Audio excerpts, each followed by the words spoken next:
Olá, pessoal! O meu nome é Júnia Arnaud e eu sou sua professora de Física. Bem-vindos ao Se Liga de hoje. Hoje com a gente aqui nós temos a Márcia. Bem-vinda, Márcia! Então, gente, vamos lá na aula de hoje? Bora? O que nós vamos falar hoje? Movimento retilíneo uniforme e movimento retilíneo uniformemente variado, mais seus gráficos. Por que é importante trabalhar gráfico, hein, gente? Lembra que eu falei isso lá na aula da semana passada? A gente precisa entender os gráficos e saber tirar informação deles. Então, hoje, nós vamos trabalhar o desenvolvimento desses gráficos, tá? A gente vai entender, descrever o movimento de um corpo, tanto em movimento retilíneo, quanto em movimento retilíneo uniformemente variado, em movimento uniforme, perdão, e em movimento uniformemente variado, e vamos descrever o gráfico nas duas situações, para a gente poder conseguir resolver esses problemas que sempre caem no nosso Enem. Bora lá! Eu comecei aqui com nosso movimento retilíneo e uniforme, então vamos nele. A primeira coisa que eu quero que você faça comigo é ler esse mapa mental aqui. Trajetória retilínea e velocidade constante. Então, o MRU possui essas duas coisas. O que quer dizer trajetória retilínea? Quer dizer que a trajetória, a estrada, é uma linha reta. E o que quer dizer velocidade constante? Quer dizer que a velocidade não se altera. Presta atenção, a velocidade do carro, tipo 60 km por hora, ao mesmo tempo, o tempo todo, não altera aquele valor. Bora! Agora a gente também sabe dizer que a distância é igual a V vezes T. Por que a gente sabe dizer isso? Lembra do desenho agora? 60 km por hora. Olha para mim, 60 km a cada hora, concorda? Se são 60 km a cada hora, em uma hora, ele vai percorrer uma distância de 60 km. Em 2 horas, eu vou fazer o quê? 60 vezes 2, vai dar 120. Em 3 horas, eu vou fazer o quê? 60 vezes 3, vai dar 180. Então, eu consigo determinar a distância bastando multiplicar a velocidade vezes o tempo. Tá bom? Aí, como isso aqui é uma equação matemática, eu posso só passar o tempo para baixo e eu vou achar a equação de velocidade, ou se eu passar a velocidade para baixo, eu acho uma equação que responde o valor do tempo. Tá bom? Outra coisa aqui que a gente tem que falar que é muito importante, a resultante das forças que atuam no corpo é zero. Por que a resultante das forças que atuam no corpo tem que ser zero? Gente, se eu quero que a velocidade se mantenha constante, eu não posso ter força. Vamos dizer que eu acelere meu carro. Estou lá e acelerei mais, eu estou aplicando uma força através do motor do carro. E aí a velocidade aumenta, gente. Então, se a minha velocidade aumenta, significa que ela não vai ficar mais constante, então deu ruim. Não é um movimento uniforme, tá legal? Agora, se eu freiei, é a mesma coisa. O que vai acontecer? Eu estou perdendo velocidade, então eu estou ali reduzindo o valor da velocidade. Para que isso permaneça um movimento uniforme, a resultante das forças tem que ser zero. Beleza? Ótimo. Bom, vamos trabalhar então o gráfico disso. Eu vou começar com a velocidade. Lembra que eu falei que a velocidade é constante? Então, se a velocidade é constante, o meu gráfico tem que ser um gráfico de função constante. O que é gráfico de função constante? É aquele que você tem o eixo cartesiano, x e y, e por exemplo, valor aqui em cima, constante. A cada valor que o tempo vai tomando, esse número aqui de cima permanece constante. Por isso ele é chamado de função constante, tá bom? Agora, a posição não é uma função constante. Por quê? Lembra que a gente acabou de ver ali na distância? Se a velocidade é constante e eu andei 1 hora, não deu 60, 2 horas, 120, 3 horas, 180? Você está vendo que a posição está aumentando? 60, 120, 180? Então, eu estou aumentando a posição na medida em que eu vou caminhando, na medida em que o tempo vai passando. Só preciso esclarecer o que é esse S0 aqui, ó. S0 quer dizer posição inicial. Como assim? Vamos usar a sua casa como referência. Você sai da sua casa e com velocidade constante vai até o final da sua rua. Beleza? Sua casa vai ser, por exemplo, uma posição 0, tá?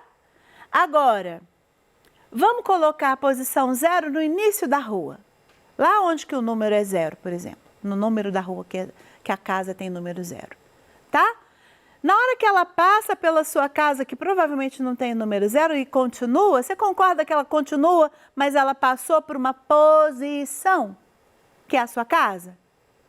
Então, se ela começar da sua casa, significa que ela não começa de uma posição 0.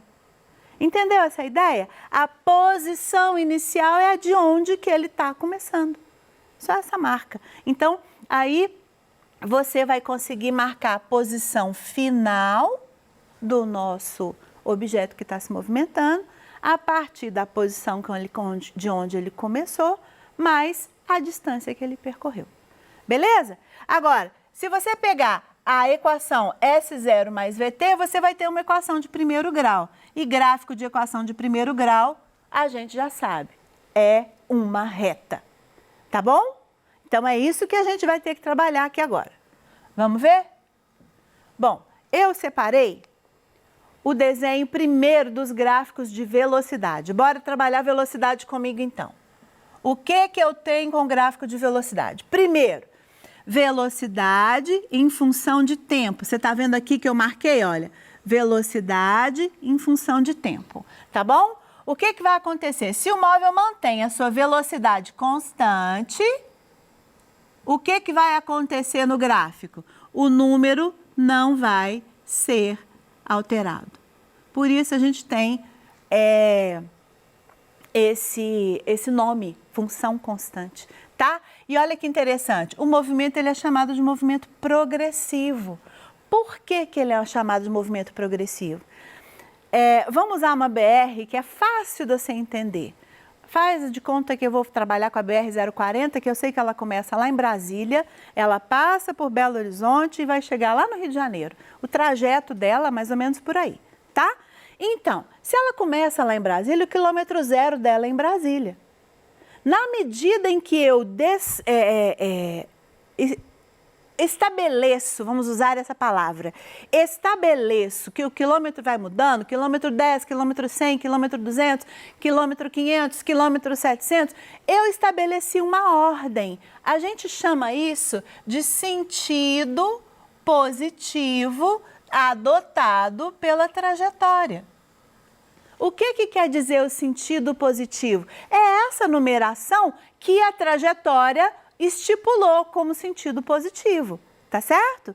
Agora, eu estou indo de Brasília para o Rio de Janeiro, agora eu quero voltar para casa, faz de conta que eu moro lá. Então, eu vou sair do Rio de Janeiro para Brasília. O que vai acontecer comigo? Eu vou andar no sentido contrário da trajetória. Tá vendo isso? Eu até posso mudar a minha velocidade, mas se eu quiser mostrar para você que eu estou no sentido contrário da trajetória, eu vou estar abaixo do eixo X aqui, olha, o eixo de velocidade e o eixo de tempo, e eu vou estar aqui abaixo da minha trajetória. Sacou? Pegou a ideia? Tá? Bom. Então, aqui vai ter a mesma observação, ó, velocidade constante, mas no sentido negativo, que é o contrário da nossa trajetória. Tá bom? Bora lá. Continua. O que eu tenho agora? O gráfico de posição. O gráfico de posição, ele vai mudar, olha aqui, posição em função de tempo.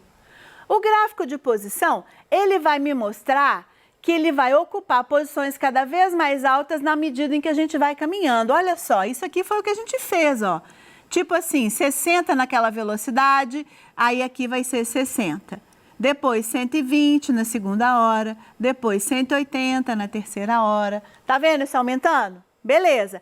Agora, na descida, significa que a minha posição está diminuindo, certo? Ou seja, passou uma hora, ao invés de eu estar lá no 180, eu vou estar mais para baixo, faz de conta, 160, 150, daí assim por diante, até que eu chegue no zero, ou seja, na minha posição inicial. Repara, aqui eu tenho velocidade positiva e aqui eu tenho a velocidade negativa, tá bom? Bom, vamos lá. MRUV. O que o MRUV tem de diferente? Ó, todo mundo confunde isso. Movimento retilíneo uniformemente variado. Quer dizer que ele varia de maneira uniforme. Então, ele vai possuir uma aceleração que é constante. O que quer dizer uma aceleração constante? Quer dizer que o número 60 não vai ficar permanentemente igual o tempo todo. Ele vai ganhando acréscimos. Faz de conta que a minha aceleração constante seja de 2. Então, ele vai passar a 62, depois 64, depois 66, com uma aceleração constante. Quer dizer que o valor da velocidade vai aumentar do mesmo valor constantemente, tá? E aí, eu tenho aqui o gráfico da aceleração. Ele vai ser uma função constante, tá? O gráfico da velocidade, que vai ser uma equação de primeiro grau, então vai ser uma reta. E o gráfico da posição, que vai ser uma equação em função de T2. Então, ela é uma equação de segundo grau. Então, ela é uma parábola. Viu a diferença? Tá? Só uma importância aqui. A aceleração maior que zero quer dizer que a velocidade aumenta. A gente chama isso de movimento acelerado. E a aceleração menor que zero quer dizer que a velocidade diminui. A gente chama isso de movimento retardado. Quer dizer que o movimento diminui, o tempo que ele vai demorar para chegar vai ser maior, tá? Então, ele vai demorar, vai retardar a sua chegada. Essa equação de Torricelli aqui foi uma ideia que o Torricelli teve. Ele pegou a equação da velocidade e substituiu na equação da posição. Quando ele fez isso, ele achou aquela equação lá. E aquela equação, ela não tem tempo, repara, porque ele, isolando o tempo aqui, o tempo sendo substituído na equação de posição, aí o tempo sai da equação, tá? O que vai acontecer? Ele vai ter uma equação que não tem tempo, tá bom? Aí você usa em situações onde não está perguntando tempo, e sim velocidade e distância. Bom, vamos lá no gráfico do MRUV. Primeiro, velocidade. Então, lembra que eu gravei, que eu crivei isso aqui para você? Delta, velocidade inicial mais aceleração vezes tempo. Está aumentando a minha velocidade aqui, tá? Com uma aceleração constante. Eu podia ter uma velocidade inicial aqui, que foi aquele 60 que a gente usou, né? Mas a minha velocidade final, já que eu estou ganhando, vai mudar, certo? E aí, eu vou ter, depois de um tempo final, um valor X aqui. E aí, vai ser representado através daquela equação de primeiro grau. Importante a gente colocar que a área desse gráfico, cadê a área, hein, gente? Deixa eu ver se eu consigo colorir de uma cor mais chamativa aqui. A área desse gráfico aqui, ó, é essa figura aqui de baixo. Você está conseguindo ver ela? É um trapézio. A área dessa figura representa a variação da distância do móvel durante o seu movimento, tá? Então, a gente vai usar e vai determinar a área, vai usar para determinar valor de velocidade final, valor de tempo, mas também vai poder usar para achar o valor de distância. Bem legal. Bom, Também tem aqui outro gráfico de velocidade. Opa, deixa eu colocar a cor vermelha, por favor. Outro gráfico de velocidade. Só que aqui, olha, com a minha aceleração negativa. Por que agora eu tenho uma aceleração negativa? Porque nesse momento aqui, significa que a minha velocidade vai diminuir. Pode ser tipo uma freada, tá? Então, a minha velocidade vai diminuindo. A cada pedaço que eu olho aqui, eu tenho um valor diferente. A cada pedaço que eu olho aqui, eu tenho um valor diferente. Até chegar em determinado ponto. Posso chegar até embaixo? Pode também. A minha velocidade pode chegar a zerar, certo? Pode também. E aí, você vai ter uma reta decrescente. Essa é a nossa função de distinguir, né? No primeiro, a gente tinha uma reta crescente. Agora, como está freando, a gente vai ter uma reta decrescente. Beleza? Bom, e no gráfico de posição, lembra que eu falei que era uma parábola? Então, a única coisa que você tem que saber aqui é que quando a concavidade está voltada para cima, você vai ter uma velocidade aumentando. Quando a concavidade está para baixo, você vai ter uma desaceleração. Então, aqui é a aceleração positiva e aqui é a aceleração negativa. Prontinho, só isso, tá? Bom, aí, há o gráfico de aceleração, é claro. O gráfico de aceleração, a primeira coisa que eu falei com você, que era uma função constante, não foi? Então, se ele era uma função constante, você vai ter essa reta constante aqui, tá? Se a aceleração é positiva, acima, se a aceleração é negativa, abaixo do eixo cartesiano, assim como foi na velocidade, tá bom? A área desse gráfico determina a variação da velocidade do móvel, assim como a gente fez. A gente pode determinar a área da figura, aqui seria um retângulo, né? Você vai conseguir determinar a variação da velocidade que esse objeto possuía. Bom, e aí, gente, a gente entra agora para a resolução das questões. Como que a resolução das questões como que a gente vai colocar? Eu vou trazer a questão e vou resolver uma por uma com você. Olha bem. Esse Enem é de 2018, então eu quero que você olhe o seguinte. Um piloto testa um carro com uma reta longa, numa reta longa de um autódromo. A posição do carro nessa reta, em função do tempo, está representada no gráfico. Olha bem, aqui você tem posição, ponto K, L, M e N. Como que eu vou identificar isso aqui? Bom, o que ele quer? Eu até marquei de vermelho aqui para você entender isso. O que a questão está perguntando? Qual é o comando? Tá certo? O comando da questão está marcado de vermelho em todas as questões para você, tá bom? O ponto em que o módulo da velocidade do carro é menor e maior são, respectivamente. Olha aqui para mim. Você tem uma reta aqui, eu vou desenhar. Tangente, faz de conta que está bem feito, tá bom? Aproveita aí, gente, e faz uma bem bonitinha, porque a professora não está conseguindo fazer linda, não. A melhor. Olha essa e olha essa. Essa também está horrorosa. Vamos lá. Fazer de novo. Tangente. O que acontece? Por que eu quero reta tangente? Porque a reta tangente me dá a variação da posição. Se a posição variar muito, que é o caso da reta L, em comparação com as outras, foi a que a posição mais variou, repara? No intervalo de tempo menor. Então, significa que meu carro estava muito depressa.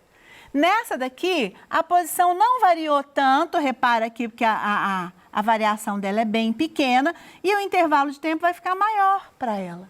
Entendeu? Então, o que você vai ter aqui? Um L muito depressa e um M muito devagar. Sacou? Todas as vezes que você pegar o gráfico, você vai fazer esse tipo de comparação. Presta bastante atenção na hora de fazer esse desenho. Bom, gente, aí a minha resposta, então, para o menor, cuidado aqui, ele pede o menor primeiro, depois o maior. Tá legal? Bom, pessoal, É isso. Eu agradeço muito a presença de todos vocês. Muito obrigado, Márcia, pela sua presença na aula de hoje. Obrigado a todos por assistirem. Um grande abraço e até a próxima aula.